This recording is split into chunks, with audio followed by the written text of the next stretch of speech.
This month at Manor Park Classics we have a Ford Fiesta Supersport, probably the most desirable variant of the original Fiesta. And the Fiesta was an incredibly important car for Ford back in 1976-77 when it was launched, because Ford at the time were known for being incredibly conservative. They were building cars like the Cortina and Escort, of course, which were rear-driven, live axle, all that kind of stuff, and they just didn't particularly look modern. They were very desirable because of the way Ford trimmed them, the way Ford advertised them, etc., and of course for their simplicity and reliability. But the Fiesta ushered in a new age for Ford, so we will get to the fact it's a Supersport in a minute, but first, I want to talk a little bit about the Fiesta in general. So I think our story has to start back in 1959 when BMC launched the Mini. Now, Ford at the time realised that the Mini was not the car to be building.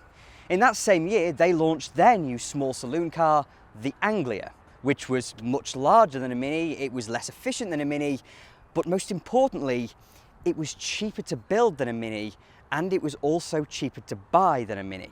Well, actually it wasn't cheaper to buy than a Mini in the first place, but it was certainly cheaper to run than a Mini, and the reason I said that is because Ford took a Mini, stripped it down and costed every part of it, and what they found is that there was no way BMC could be making money.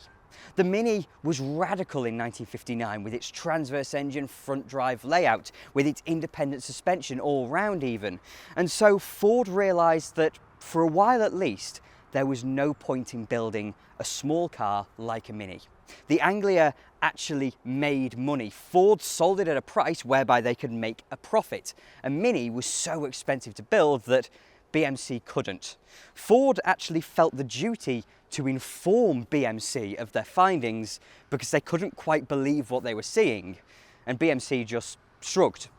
There's a reason British Leyland went bust in the following decade, but we'll gloss over that and move forward to the end of the 1960s and the early 1970s, when what we know today as the Super Mini class was just emerging.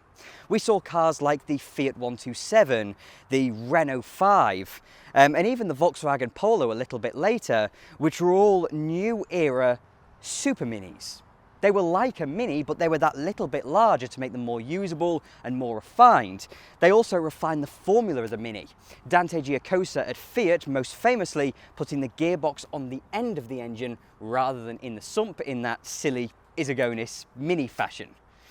Cars like the Fiat 127 and Renault 5 were hugely popular, especially on the continent in the early 1970s, and so it was in the midst of this that Ford realised they needed a car like the Fiesta. Project Bobcat, as it was known, was instigated in the early 1970s, and we ended up with the Fiesta as we know it being launched in late 76, early 77, depending on where you were in the world. And as I said before, it heralded a new era for Ford where they moved towards front-wheel drive, where they moved towards slightly more rakish shapes in their cars. And also, it kind of led us directly to where Ford sit in the market today, as very good to drive, affordable, generally reliable cars. So the Fiesta was one of the first Fords to be designed as a world car, because previously Ford had all different operations across the world that made different cars. A lot of them shared components, but they were individual. For example, Britain had the Cortina, which was unique to Britain. Germany, you had the Ford Taunus, for example, which ended up coalescing with the Cortina into one single path. But the Fiesta was launched as a car that would be badged the same and essentially built the same all across the world. The idea was that you would see a Fiesta in essentially the same form, whether you were in Britain, Germany, or even the United States. As such, it had to retain a level of that simplicity that Ford had become known for in the years leading up to it. But in the same vein, they had to modernise, move away from the rear-wheel drive, the live axles and the leaf springs even. And so this car is essentially, I was going to say a copy. I don't think that would be fair to say, but it certainly builds upon the formula set first by the Mini, but most importantly by the Fiat 127 at the end of the 1960s. Under the bonnet of this car is what looks to be Ford's faithful old Kent engine, and for all intents and purposes, it is. They renamed it Valencia, and we'll get to that in a moment, but of course it is transverse, across the front of the car in a way it had never been mounted before. It has the BC series gearbox on its end, and they drive the front wheels. This was Ford's first modern, accepted front-wheel drive car. So at the front it also has McPherson struts, which is very standard for Ford, and at the back it has a simple beam axle with a panhard rod to keep it located nicely side to side. So Ford had achieved here that front-wheel drive future at exactly the right time, because by 76, 77, this formula was well known. It was no longer feared by many people, especially in the small car segment, whereas in the early 1960s, when the Mini came along, it was scary. It was a new world. Ford waited it out and decided to sit back, relax, and wait for the formula to mature. They saw Fiat do it, first with Autobianchi, then the 127, as I said, and then in 74, 75, Volkswagen launched the Golf, based primarily on that Fiat formula, and then we saw the Polo, and of course, the Fiesta the following year. At its launch, the Fiesta range was very much that of a normal, small economy car. Because at the end of the day, that's what it is. Yes, it's got a hatchback on the back to make it more practical, it can easily sit four, and it's beautifully styled. I love the wedginess, the squareness of the Mark I Fiesta. It is such an edgy design. So much better than the likes of the Austin Metro, and I'd even say better than the very Gallic Renault 5, which I think was a great looking car in its own right, but the Fiesta's just cooler. So under the bonnet was, as I mentioned, Ford's old Kent engine, but they renamed it the Valencia because they had to change the engine block design. And with the Fiesta, well, some Fiestas being built in Valencia, indeed this one was built in Valencia, that's what they named the engine after. Fiestas usually had 950cc engines. Higher spec models had 1300cc Kent engines, producing about 65 brake horsepower. But at the start, there was no hot Fiesta. There was nothing about them that said performance. As I mentioned a minute ago, it was all about efficiency, about economy, about transporting people in a small car. That's very much of its time, because there weren't that many hot hatches on stream in this kind of period when the Fiesta was launched.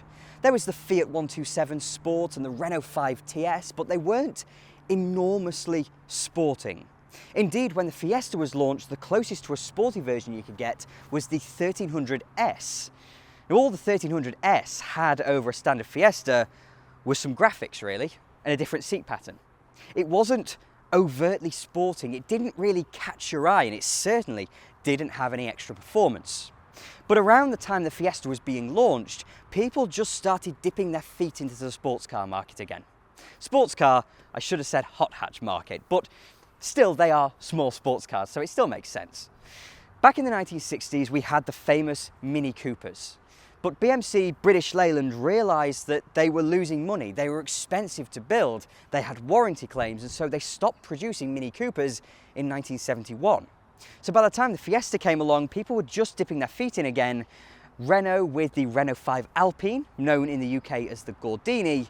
Of course, Volkswagen launched the Golf GTI in 1976, but they were tests. Everybody knows the story about the Golf GTI, that it was developed after hours in secret because the Volkswagen executives were not interested in it. It was only when they saw the finished product and realised how cool it was that they actually started to put it into production. So that's kind of the story that befell the Fiesta. They just weren't interested in a hot version. But fast forward a few years to 1980 and they realised the hot hatch market was coming into its own now. It was really becoming a thing. And so before they actually produced a hot Fiesta, of course that was the XR2, they launched the Supersport in 1980. So this was the preview, the testing the waters car for the XR2 that came later, and as such, it doesn't go mad with performance. This car still has the standard 1300cc Kent/Valencia engine, producing about 65 brake horsepower.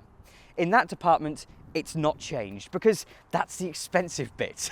Actually making a car perform is much costlier than just putting some extras on. So they wanted to see how popular a car that looked the part would be before finally deciding on producing the XR2. So this car has the brilliant side stripes across it. It has the impeccably cool 4-spoke alloy wheels. I honestly think there are few cooler factory alloy wheels in the world than this. It's got the cool Fiesta Supersport badging on the back, it's got the spot lamps on the front, and I think most importantly, it's got the jazzy Carla check interior. Very reminiscent of a Capri injection, which, actually come to think of it, wouldn't have been in production at this point. Capri 3-litre S would have been in production in 1980. But as a package, this car stands so far apart from your standard run-of-the-mill 950cc Fiestas or even 1300cc Fiestas. The top of the range model was supposed to be the Ghia. And yes, that was good for slightly more elderly people to get around in and feel very happy in their plush Fiesta that was full of equipment. But in terms of younger people, people like myself, they weren't turned on by Ghias. They were turned on by this in 1980.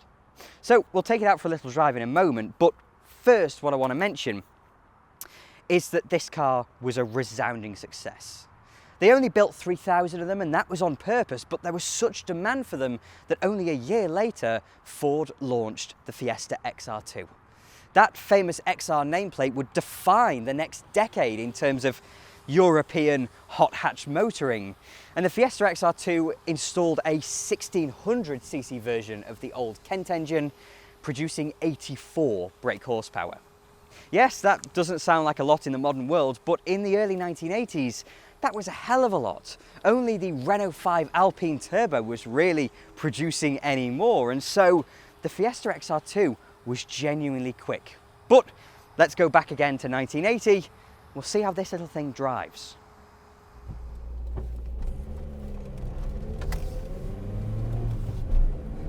So, for Ford having waited all that time to introduce a truly small car, it means the Fiesta feels mature. It feels really mature. As I said, it launched in 76, 77, and compared to the first generation, as I'd like to term them, Super Minis at the time, this feels larger, it's got better visibility, it's got a much better interior, and it's just really refined. It's a nice car to be in.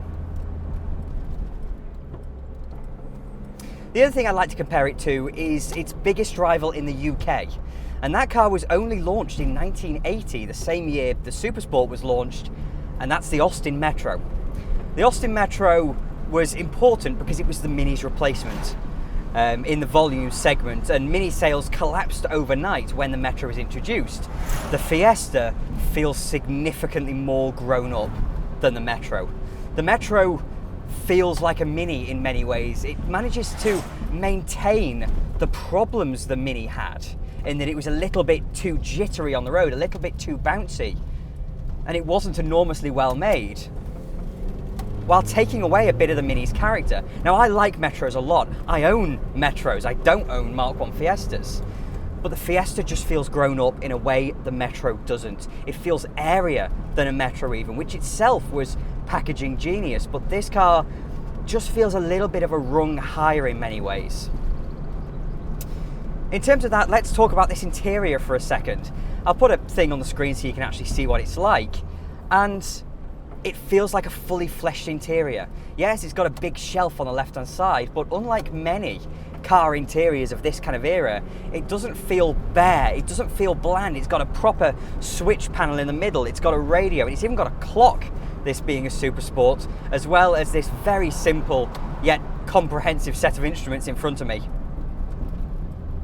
What isn't quite so perfect, however, is the driving position, because I'm sure the I'm sure the Fiesta wasn't designed to have this center console in it, because my left leg is consistently leaning up against it. So it's not perfect, but you know, we're here. And so in terms of the driving, the Kent engine had been around since the end of the 1950s, and it is thrashy in a sense. It's an old-fashioned overhead valve engine, and so you'd kind of expect that. But what made the Kent special, and also meant it could last for so many years, through to the early 2000s in fact, was that it was over-square. So yes, it had overhead valves, but it revved. It wasn't a very low-down torquey engine that ran out of puff at 5,000 RPM. A Kent could actually be revved. And that kind of behaviour endeared it to the racing scene, which did so much development on the Kent over so many years. I mean, Ford did lots of development on the Kent. First of all, giving it a cross-flow cylinder head in the late 60s, and then in transforming it for front-wheel drive, the Fiesta. But it means that you have that kind of overhead valve thrash, but you don't have that old-fashioned chugginess of an engine. The Fiesta feels willing in a way many of its contemporaries didn't. I'd wager that it was probably only Fiat with the fantastic overhead cam engines that you could get in the 127. Not all of them did, but you could get an overhead cam engine in a 127 that was beautiful. But for all intents and purposes, engine-wise, this car was on top of the competition, or at least there or thereabouts in terms of the competition. In terms of its styling, it was absolutely at the top of the competition. That's what Ford did well. They made you feel special in what was a cheap car. So where they saved the money was on the suspension. McPherson strut, it's not complicated. The Kent engine, it had been around for years, not complicated. And at the back, it's only got a little beam axle.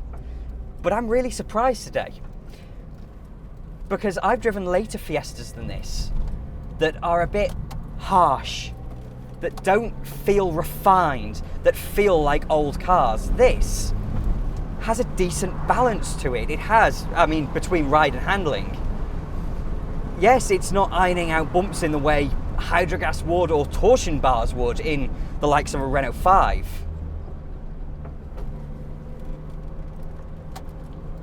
But nonetheless, it's doing a really good job with its coil springs all round.